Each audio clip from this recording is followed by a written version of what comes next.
ආයුබෝවන්. අද අපි ටිකක් ගැඹුරට කතා කරමුද මේ අපිට ලැබෙන මූලාශ්‍රයක් ගැන? හොඳ අදහසක්. මොකක්ද ගැනද? මේ තේලපත්ත ජාතකය ගැන. මට හිතුණා ඒකෙන් හරි වැදගත් කාරණයක් මතුවෙනවා කියලා මේ ඉන්ද්‍රිය සංවරය ගැන එහෙම. අනිවාර්යෙන්ම. ගොඩක් විලවට ජීවිතේ ප්‍රශ්න පටන් ගන්නේ අර ඉන්ද්‍රිය පාලනය කරගන්න බැරි තැනින් නේද? ඔව් ඒක තමයි.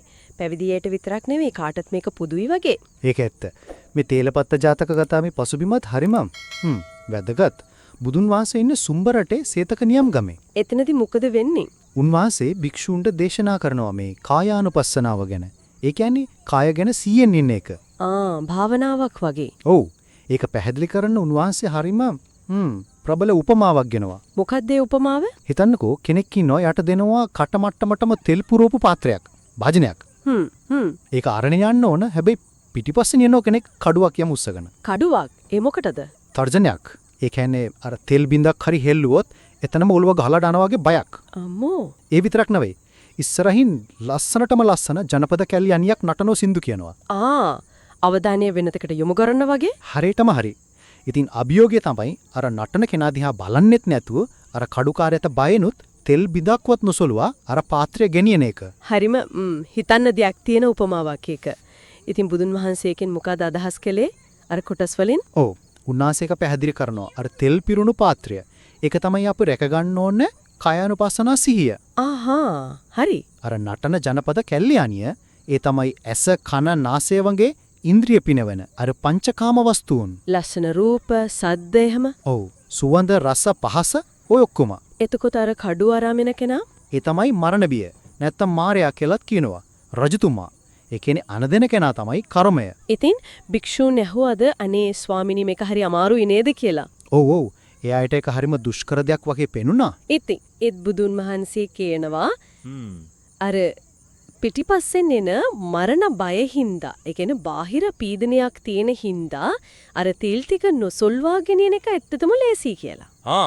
ඒක හරි පුදුමයි නේද? මම හිතුවේ අමාරුයි කියලා. ඔව්.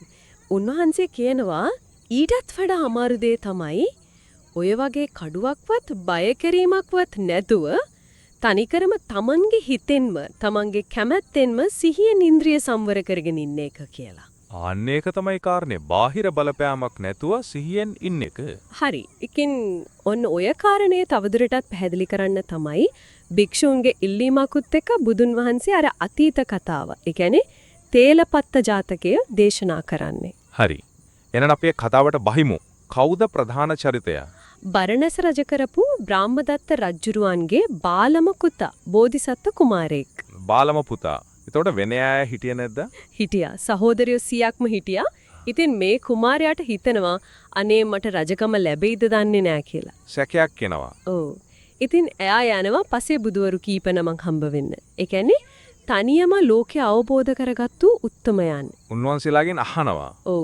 අහනවා එයාට රජකම ලැබෙයිද කොහෙද ලැබෙන්නේ කියලා. මොකද ලැබුණු අනාවැකිය. උන්වහන්සේලා කියනවා ඔව් තව දවස් 7කින් ඔයාට ගන්ධාර දේශයේ තක්ෂිලා නුවර රජකම ලැබෙනවා කියලා. හැබැයි එතනට යන්න එපයි නේද? ඒක තමයි යන්න තියෙනවා. හැබැයි ගමන ටිකක් භයානකයි. විශේෂයෙන්ම එක කෙටි පාරක් තියෙනවා. කෙටි පාරේ මොකක්ද අවුල? ඒක යන්න තියෙන්නේ කැලෑවක් මැදින්. ඒ කැලේ ඉනවා අමනුෂ්‍ය යකින්නියෝ. යකින්නියෝ ඒ කියන්නේ? ඔව් මායාකාරී හරිම භයානක සත්තු කොට්ටාශයක්. එයාලා මිනිස්සුන්ව රවට්ටනවා. කොහොමද රවට්ටන්නේ? මොනවද කරන්නේ? එයාලා ලස්සන රූපමවනවා. හිතන්නකෝ කැලේ මැද ලස්සන ගෙවල්, සුව පහසු යහන් වගේ දේවල් පේනවා. ඊට පස්සේ හරිම මිහිරේ කටහඬවල් ඇහෙනවා. සුවඳ විලෝම හැම සුවඳ එනවා. ඒ කියන්නේ ඉන්ද්‍රියන් පිනවන දේවල්. ඔව්. රසවත් කෑම බීම දෙනවා, මෘදු ස්පර්ශයන්, ඔය වගේ දේවල් වලින් පිරිමින්ව වසඟ කරගන්නවා. වසඟ කරගෙන අන්තිමට මරලා කනවා. හරිම භයානකයිනේ. ඉතින් මේකෙන් බේරෙන්න ක්‍රමයක් තියෙනවද? තියෙනවා. එකම ක්‍රමය තමයි අර ඉන්ද්‍රියන්ට වසඟ නොවී ඉන්න එක. ඒ කියන්නේ අර ලස්සන රූප දිහා බලන්නේ නැතුව, සද්ද අහන්නේ නැතුව, ඒ කිසිම දෙයකට හිත යොමු නොකර තමන්ගේ අරමුණ දිහා විතරක් බලාගෙන සිහියෙන් යන එක. බෝසත් කුමාරයා මේක දන්නවා? ඕ, එයා මේ අනතර ගැන දන්නවා. ඉතින් එයා තමන් එක්ක සේවකයෝ 5 දෙනෙක්වත් අරගෙන යනවා.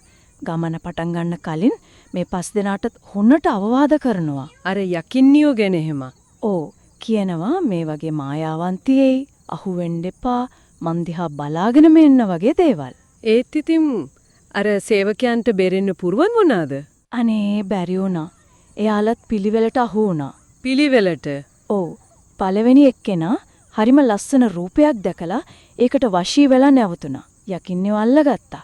අයියෝ. දෙවෙනියා හරිම මිහිරි සින්දුවක් ඇහිලා ඒක අහන්න හිත ගිහින් නැවතුණා. එයාවත් අල්ලගත්තා. තුන්වෙනියා.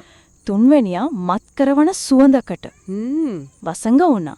හතරවෙනියා රස කෑමකට ගිජු වුණා. පස්වෙනියා. පස්වෙනියා අර සුව පහසු යහනක් වගේ දැකලා ඒකේ පහස විඳින්න ආස හිතිලා නැවතුණා. පස් දෙනාම ගියා එහෙනම්? ඔව්. 5 දෙනාම යකින්නියෙන්ද ගොදුරු වුණා. බෝසතාණන්. උන්වහන්සේ කිසිම දෙයකට අහුුනේ නැහැ. තමන්ගේ සිහියෙන් අරමුණ වෙනස් කරගන්නේ නැතුව කෙලින්ම ගියා. තක්ෂිලාවටම. ඔව්. හැබැයි එක යකින්නියක් පස්සෙන් ආවා. ලේසියෙන් නැතෑරේ නෑ. මොකද කළේ? එයා එක එක වෙස් මවාගෙන ආවා. ලස්සන තරුණියක් වගේ, ඊට පස්සේ බඩදරු අම්මා කෙනෙක් වගේ, ඊට පස්සේ දරුවෙක් වඩාගත්ත ගැහණියක් වගේ. ඇවිත් කියනවා අනේ මාව දාලා යන්න එපා. මං ඔයාගේ බිරිඳ කියලා. බෝසතාණන් රැවටුනේ නෑ? චුට්ටක්වත් නෑ. හැම වෙලේම කිව්වේ ඕකි මගේ බිරිඳ නෙවෙයි, ඕකි යකින්නියක් කියලා අහක බලාගෙනම ගියා. අන්තිමද තක්ෂිලාවට ආවා. එතන මොකද උනේ? එතන රජ කෙනෙක් ඉන්නේ. හිටියේ නැද්ද? හිටියා. තක්ෂිලාවේ රජතුමා හිටියා. හැබැයි අන පස්සෙන් ආපු යකින්නිගේ ලස්සන රූපෙට රජතුමා වශී වුණා. බෝසතාණන් අනතුරු ඇඟුවේ නැද්ද? ඇඟෙව්වා. කිව්වා රජතුමනි මේ ඉන්නේ යකින්නියක්. රැවටෙන්න එපා කියලා. ඒත් රජතුමා අර රාගයෙන් මත් වෙලා හිටපු හින්දා ඒක ගානකටවත් ගත්තේ නේ. ඉතින් ඇයිවා අග බිසව කරගත්තා. ඊට පස්සේ ඉතින් යකින්නිගේ ප්ලෑන් එක වැඩ කරන්න ඇති නේද? ඔව්. ටික දවසකින් යකින්නිය රජාව තවත් මුලා කරලා කියනවා මට රාජ්‍ය බලය දෙන්න. නැත්තම් අඩුම ගානේ මේ මාලිගාවේ අනසකවත් මට දෙන්න කියලා. රජතුමා ඉතින් අර කාමයෙන් මත් වෙලා හා කියලා බලය දුන්නා. විනාශය තමයි ඉතින්. ඒක තමයි උනේ. බලය ලැබුණු ගමම් අර යකින්නිය තමන්ගේ යක්ෂේනාව ගෙන්න ගත්තා. ගෙන්නගෙන රජතුමා අනිත් බිසවුරු මාලිගාවේ හිටපු ඔක්කොම මරලා කාලා දැම්මා. අන්තිමට ඉතුරුනේ ඇටසැකිලි ටික විතරයි. හරිම කනගාටුදායක අවසානයක් කියායට. එතකොට බෝසතාණන්ට කොහොමද රජකම ලැබුණේ? ඔව්. පහුදා නුවර මිනිස්සුයි ඇමතිවරුයි ඇවිත් බලනකොට මාලිගාවේ වෙලා තියෙන විනාශය දැක්කා. බෝසතාණන් එපට එළියේ හිටියේ. ඔව්. ඉතින් මිනිස්සු තේරුම් ගත්තා බෝසතාණන්ගේ කී මැහුවේ නැති හින්දායි මේ විනාශය වුනේ කියලා. උන්වහන්සේගේ අර ප්‍රඥාව, ඉන්ද්‍රිය සංවරය, ඒ ඔක්කොම දැකලා හැමෝම එකතු වෙලා බෝසතාණන්ට තක්ෂිලානේ රජකම පූජා කරා. අර අනාවැකිය හරි ගියා එන. ඔව්. හරියටම හරි ගියා. ඊට පස්සේ බෝසත් රජතුමා දසරාජ ධර්මයෙන්, ඒ කියන්නේ හරිම ධාර්මිකව යුක්තිගරුකව රට පාලනය කළා. හරිම ආදර්ශවත් කතාවක්. ඉතින් මේ මුළු කතාවෙන්ම අපිට ගන්න තියෙන ප්‍රධානම පාඩම් ටික ආයෙත් මතක් කළොත් පළවෙනිම දේ තමයි අර මුලින්ම කියපු ඉන්ද්‍රිය සංවරයේ තියෙන අතිශය වැදගත්කම සහ බලය. ඔව්.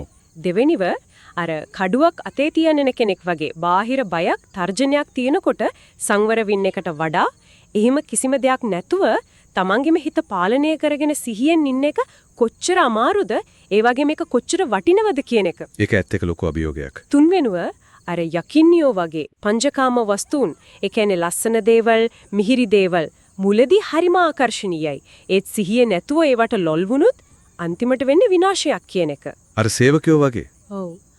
අන්තිමට අර තණ්හාව, රාගය වගේ දේවල් වලින් ඇස් අන්ධ වුණාම කොච්චර වටිනා අවවාදයක්, බුද්ධිමත් උපදේශක් ලැබුණත් අර රජතුමා වගේ එක ගණන් නොගෙන ඉන්න මිනිස්සු පෙළමෙනවා කියන එකත් පේනවා. බුදුන් වහන්සේ අන්තිමට හෙලිදරුවක් කරා නේද?